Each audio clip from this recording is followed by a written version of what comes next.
It's time for the St. Patrick's Day sneaker. This is a green screen, this is a green sweater, and this is a green sneaker. And now all you should be able to see is my head and these hands floating around in front of the screen, in front of the sneaker. If that's not working and I look like a bit of a plonker right now, meh, who cares? But if it is working, don't worry, it'll only last a short period of time. I've done this once before and it kind of worked. And I said in that video I'd only do it for a couple of minutes at the start of the video and then we'd get into the real thing, and I'll do exactly the same today. But I do want to start the video off with that green shoe in the spotlight. For me, it's a pretty rare colorway. Of course, there are green shoes out there in different lines, different brands and all that kind of stuff. When it comes to the Air Force One, I've not seen that many green shoes or a bit of green hint on shoes. There was some green floating around at Christmas towards the end of last year, but this, to me, it's a big shoe. It's a very St. Patrick's Day shoe, and even in the title of this video, I went pretty far out there and said it's a bit of a Louis Vuitton shoe. So there's an awful lot of weird stuff going on at the channel. Some strange claims about Louis Vuitton tying up with Nike Air Force One on St. Patrick's Day, which is just my opinion, by the way. It's not a Louis Vuitton branded shoe. And then there's some great hits on the shoe as well. So we're going to get into all of that today without me looking like this. And as we take a close-up look at the upcoming release of the Nike Air Force One St. Patrick's Day. Ah, that's better.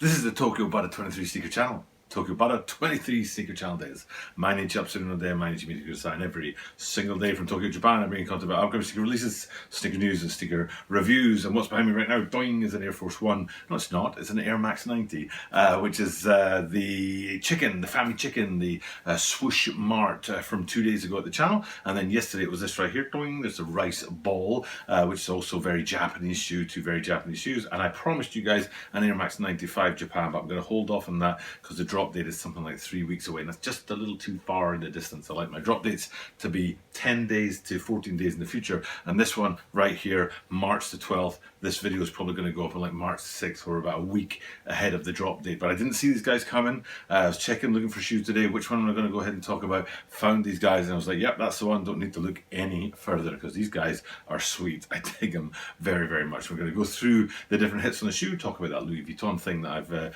made my own judgment on, and look at the details on there as well. So first things first, let me answer that question about the Louis Vuitton thing here. Now, just a bit of personal information. Mrs. Butter, she likes her Louis Vuitton and has bought a lot of this. That's the monogram design from Louis Vuitton. There are various different particular designs, but this is probably the most famous one. But what my tie-up with this Air Force One is that monogram pattern is like a tessellated pattern or a repeating pattern, or however you want to say that. There's the LV in there. There's a kind of sort of bubble, like, you know, like it's almost like a flower. Is there a kind of star effect? I mean, I'm not that familiar with it. But the point being that that kind of design reminds me of this bit on the shoe. And of course you can see there's no LVs in there and there's nothing about Louis Vuitton, but what there is three different patterns tessellating through that ankle part of the shoe, two clovers and one dot, if I remember correctly. And the clovers themselves are in sort of different designs and slightly different debossed levels. One seems to be like a print and the other one seems to be pressed right into the shoe, but it's a repeating pattern and it totally reminded me of that Louis Vuitton monogram sort of style. So that's where I'm going with my Air Force One goes all Louis Vuitton for St. Patrick's Day. For me, totally personal opinion, just my particular view. If you're with me, if you're like, yeah, totally agree with you, that is a fair and legitimate link up, great. If you're like, what on earth is he talking about? I totally disagree with him. Yeah, whatever. We can have a difference of opinion and still be friends.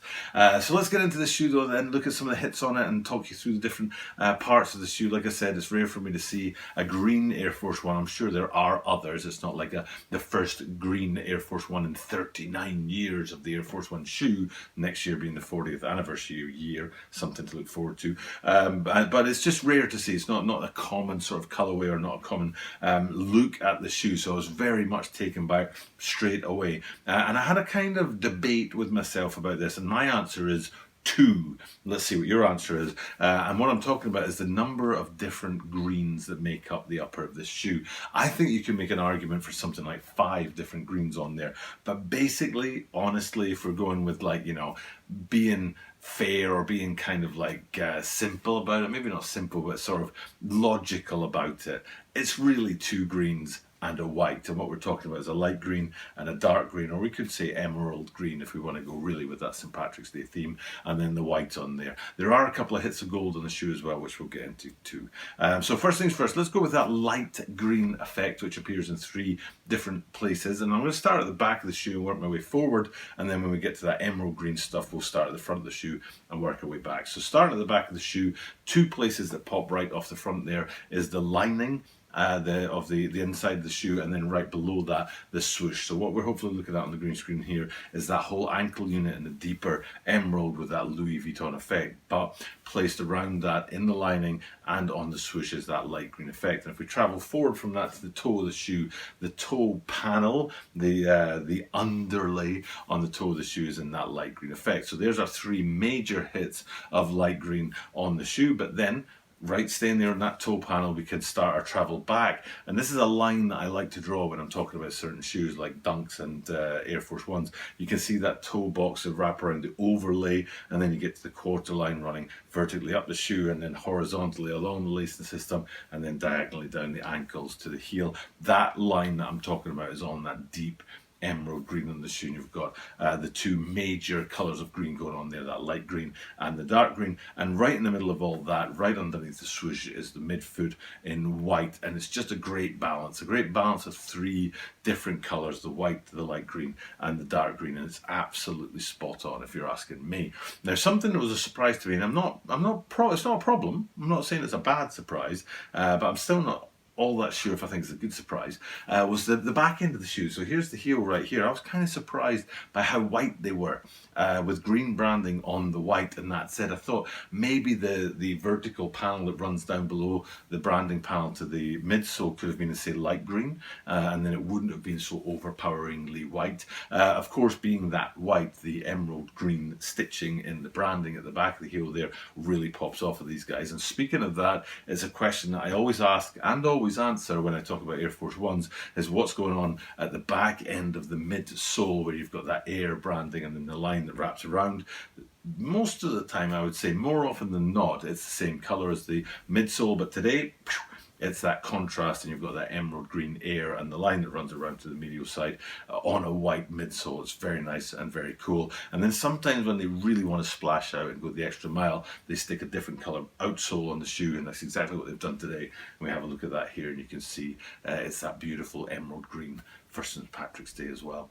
And then the final 2 things that I want to get into the shoe is going and looking down onto the insoles, and you can see those beautiful emerald green insoles on these guys, but it looks like gold branding, which kind of sort of surprised me. I wasn't expecting that on this very green and white shoe, but then there's gold branding there. But I think it was balancing out the Dubray, and we've probably somehow found a way to travel down from the insole to the bottom of the lacing system to see the Dubray at the bottom there. In fact, I know I've got a better picture than that, with the gold Dubray on there with the AF1 for Air Force One at the bottom of the tongues. And the picture you'll be looking at right here has definitely got that rich gold, a bit cleaner than the other picture that I had the opportunity to show you guys. So that's the shoe all up, left, right, top to bottom, the whole thing, inside out. The takes on the St. Patrick's Day and stuff like that. And my little takeaway on the Louis Vuitton, what if they did do a Louis Vuitton collaboration and did stick that monogram up there? Absolute fire. Maybe they'll do that for the 40th anniversary year.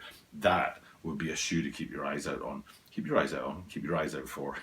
And then, so this shoe, it's St. Patrick's Day, which is, I think it's March the 14th, but the shoe's dropping on March the 12th.